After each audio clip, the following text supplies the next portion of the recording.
Good morning students. आज हम first chapter solar system का जो लास्ट पार्ट है सैटेलाइट्स एंड मून्स के ऊपर डिस्कस करेंगे। तो फर्स्ट हम देखते हैं what are satellites. Satellites are the heavenly bodies और सेलेस्टियल बॉडीज। कल हमारा जो टॉपिक था प्लैनेट्स के ऊपर था। प्लैनेट्स एंड जो स्टार के बीच में मैंने कल डिफरेंशिएशन किया था। Stars are the heavenly bodies which have own light. तो सैटेलाइट्स को डिस्क्राइब किया जाए, these are also the heavenly bodies और celestial bodies. It also revolves around the stars planets sorry. जैसे कल मैंने कहा था कि sun is the prime member of the solar system. इसके चारों ओर प्लैनेट्स जो है ऑर्बिट्स डेफिनेट ऑर्बिट में, एलिप्टिकल ऑर्बिट में अपना रिवोल्यूशन करते रहते हैं। ठीक है, जब हम आर्थ की बात करें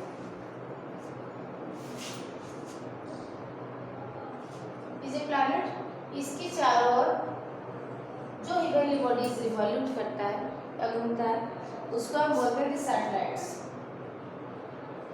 तो जैसे प्लैनेट्स सन की चारों ओर घूमता है, सूरज की चारों ओर रिवॉल्यूट करता है इन ए पर्टिकुलर ऑर्बिट, उसी तरह प्लैनेट्स की चारों ओर सैटेलाइट्स भी रिवॉल्व करते रहते हैं। समझ में आया? मैंने कहा था सन की अपना लाइट है, is a huge ball of gas, hot gases, hydrogen, helium। जब लाइट एमिट करता है, due to the reflection of light the planets can be visible. Sun की लाइट के रिफ्लेक्शन की वजह से हम प्लैनेट्स को देख पाते हैं। सेम थिंग होता है हमारे सैटेलाइट्स में भी। सैटेलाइट का भी अपना लाइट्स नहीं होता है, but this are luminous bodies. Luminous bodies the bodies which emit light. हो सकता है अपना लाइट ना हो, लेकिन जब रिफ्लेक्शन होता है बाकी सब्सटेंस की वजह से वो चीज़ चमकता है। ठीक है, चाँद चमकता है, फुल मून, हाफ मून, जब हम फुल मून में देते हैं, ये केवल उसका पोजिशंस के अकॉर्डिंग और सनलाइट की रिफ्लेक्शन की वजह से वो चीज़ हमें क्लियरली विजिबल होता है। जब हम सोलर एक्लिप्स, लूनर एक्लिप्स को डिस्कस करेंगे उसमें डिटेल्स में जाएंगे। बस डेफिनेशन क्या होगा, what are satellite bodies. Satellites the celestial bodies और the heavenly bodies which revolve around the planets are called the satellites.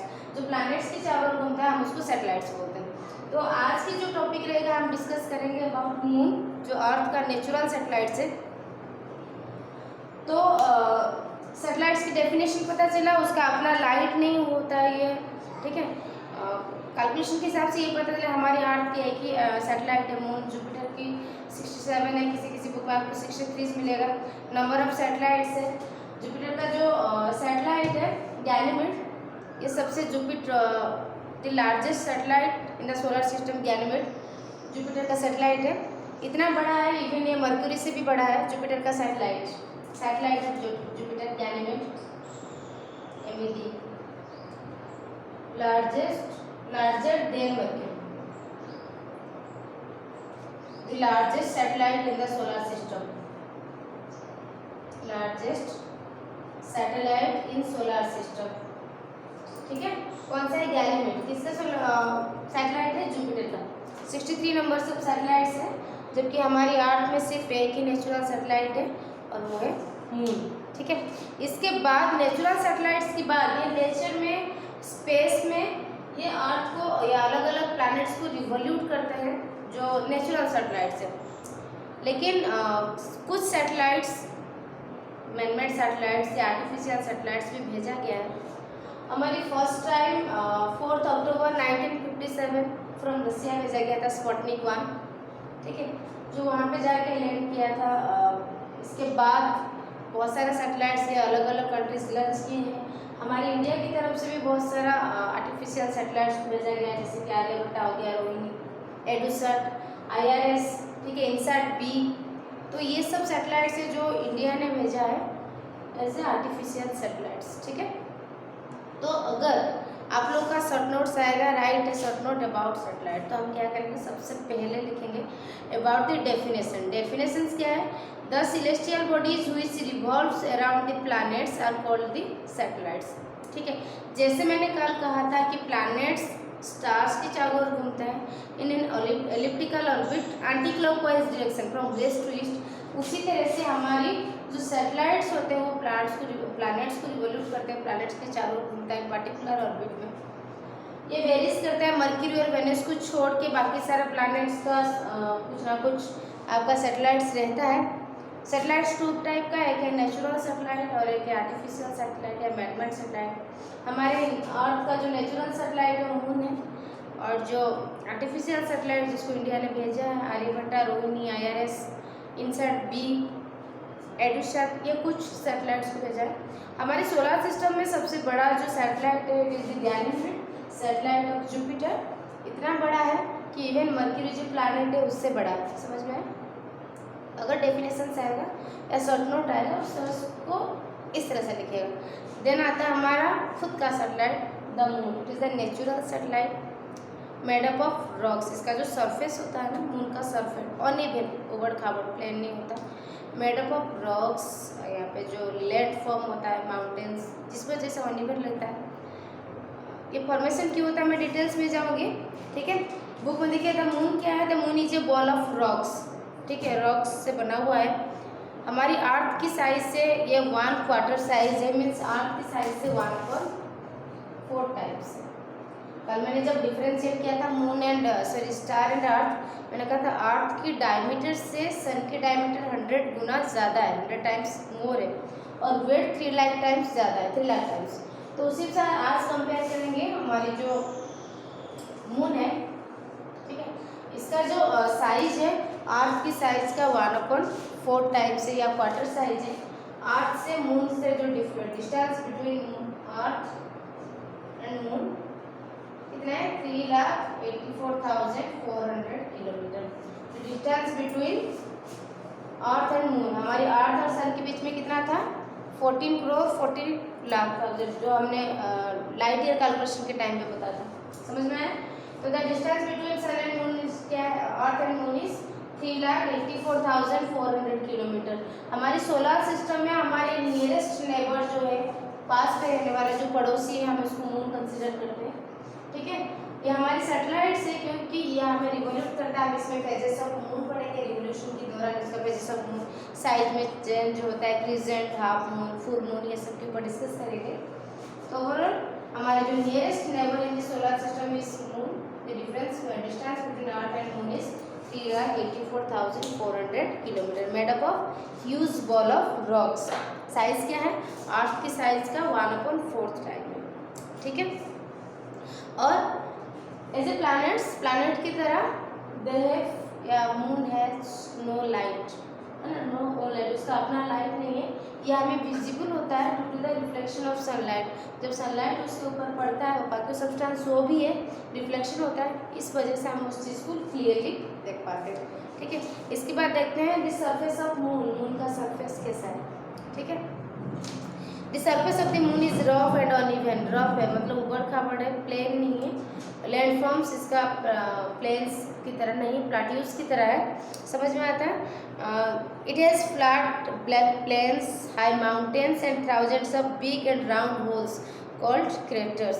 Craters क्या होगा ना, मून की सरफेस में थाउजेंड्स ऑफ बिग होल्स, बड़े बड़े होल्स दिखाई देते हैं, जिनको हम क्रेटर्स बोलते हैं। एस्ट्रोनॉट्स के हिसाब से इट इज़ द, ये जो क्रेटर्स फॉर्मेशन हुआ है ना, ये मेटेरॉइड्स की वजह से हुआ है। Craters are deep holes that have been made when solid bodies of meteoroids crashed into the moon surface. meteoroids, जब मैंने पहली बार सोलर सिस्टम के इंट्रोडक्शन पार्ट में कहा था कि मेटेरॉइड्स होते हैं, मान के चलेंगे बड़े बड़े पत्थर जब गिरते हैं, ठीक है, क्योंकि ये भी हमारी पार्ट ऑफ सोलर सिस्टम है। Meteoroids, asteroids, this are the part of the solar system, ठीक है, और इसको हम हेवनली बॉडीज बोलते भी हैं। तो इनकी क्रैश की वजह से मून की सरफेस में जो बड़े बड़े गड्ढे क्रिएट हुए हैं, इसकी क्रैश की वजह से, मेटेरॉइड्स की वजह से, उसको हम बोलते हैं द क्रेटर्स, ठीक है। अभी तक बहुत एस्ट्रोनॉट्स ने बहुत बड़े बड़े जो मेटेरॉइड्स का जो क्रेटर्स का इन्वेंशन हुआ है, खोज करवाया गया है। The black spots we see on the moon are the shadows of this craters. ये जो चांद पे जो जिस दादी माँ की कहानी वगैरह होती है कि चांद पे खरगोश वगैरह, ये नहीं है।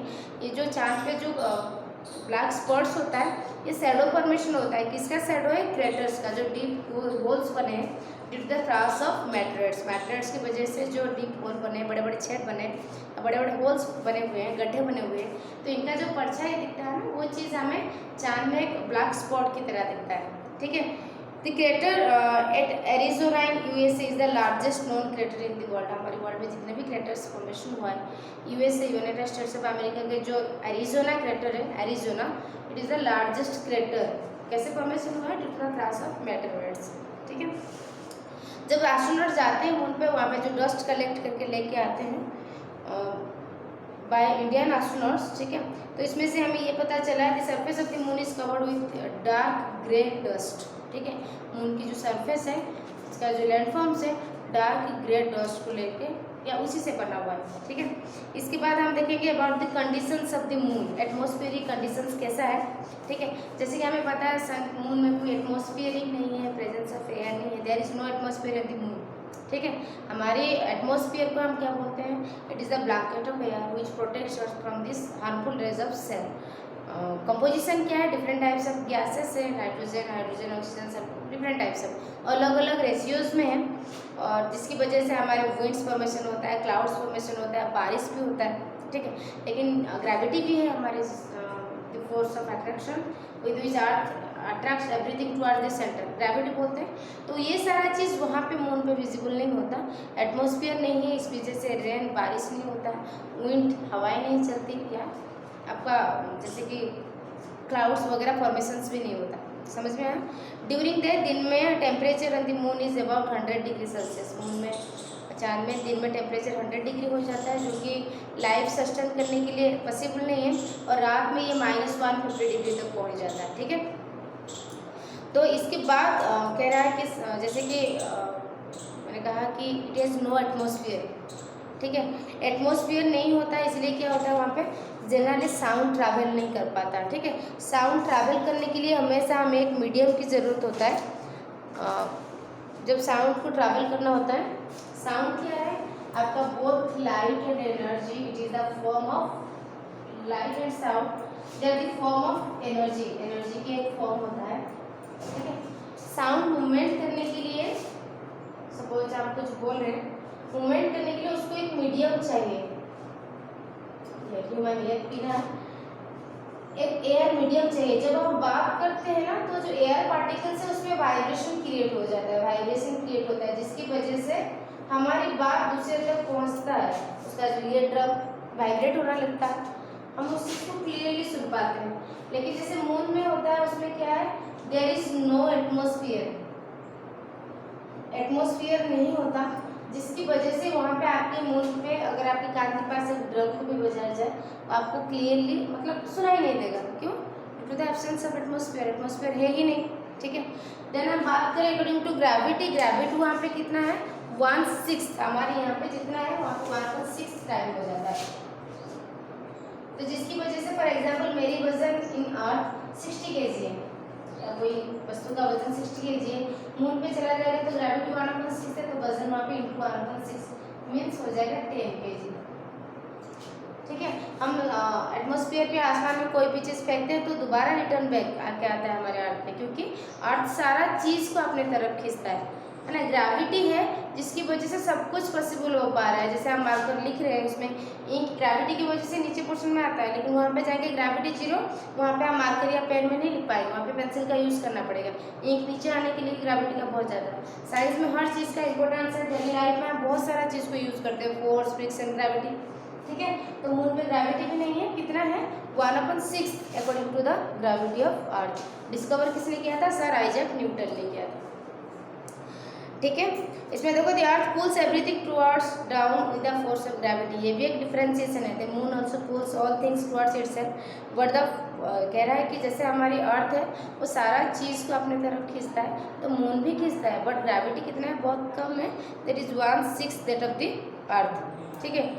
तो that means if you jump 1 metre high in the earth, you can jump 6 metre high in the moon. अगर आप जंप करेंगे अर्थ के सरफेस में, अगर 1 मीटर जाएंगे मून की सरफेस में, वहाँ पे हम 6 मीटर जंप कर सकते हैं, क्योंकि ग्रेविटी 1/6 टाइम में मीन्स पुलिंग कैपेसिटी 0 है, कम है, 0 नहीं है, कम है, जिसकी वजह से सपोज यहाँ पे हम 10 मीटर करें, वहाँ पे 60 मीटर हम जंप कर सकते हैं, ठीक है।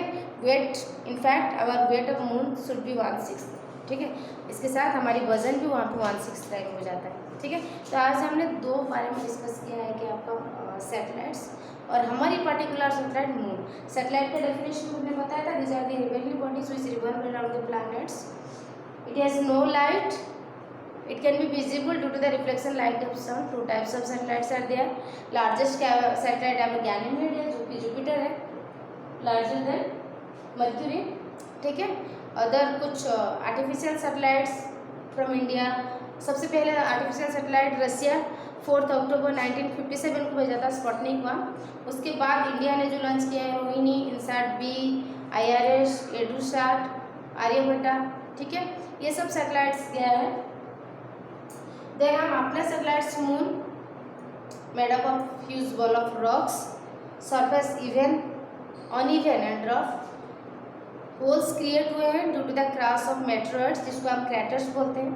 अभी तक जितने भी एस्ट्रोनॉट्स ने खोज किया है क्रैटर्स का, सबसे बड़ा क्रैटर्स एरिजोना है जो कि USA में दिखता है, ठीक है। एस्ट्रोनॉट्स में जो मून के सरफेस से कुछ डस्ट कलेक्ट करके ले आते हैं, it is dark grey colour dust. और मून को अगर सर्ट नोट आएगा और either short note about moon starting वही करेंगे। It is the natural satellite, atmosphere नहीं है, एटमॉस्फेयर नहीं है इस वजह से no rain, no wind, no cloud formations होता है। दिन का टेम्परेचर मैक्सिमम 100 डिग्री सेल्सियस तक हो जाता है, रात में -150 तक हो जाता है, जिसकी वजह से लाइफ सस्टेन बिल्कुल नहीं हो पाएगा। समझ में आया? ग्रेविटी है बट 1/6 टाइम है, जिसकी वजह से अर्थ में अगर हम 1 मीटर छलांग मारते हैं वहाँ पे 6 मीटर होगा, लेकिन वजन भी उसी के साथ वहाँ पे डिक्रीज हो जाता है। यहाँ पे 60 kg तो वहाँ पे 1/6 मल्टीप्लाई करो, डेट मीन्स 10 kg हो जाता है। और साउंड ट्रैवल नहीं हो पाता due to the absence of air, vibrations नहीं हो पाता, वेवलेंथ फॉर्मेशन नहीं हो पाता, जिसकी वजह से कोई भी साउंड हम वहाँ पे सुन नहीं पाते। नेक्स्ट कल हम देखेंगे landing of moon, phases of moon, other celestial bodies, asteroid materials पर डिस्कस करेंगे, ठीक है। इससे रिलेटेड जो भी सब टाइप्स वगैरह होगा उसको कोशिश कीजिएगा खुद सॉर्ट आउट करने के लिए, और चैप्टर भी थोड़ा अच्छी तरह से पढ़ लीजिएगा, बहुत इंपॉर्टेंट चीज़ है बुक्स में।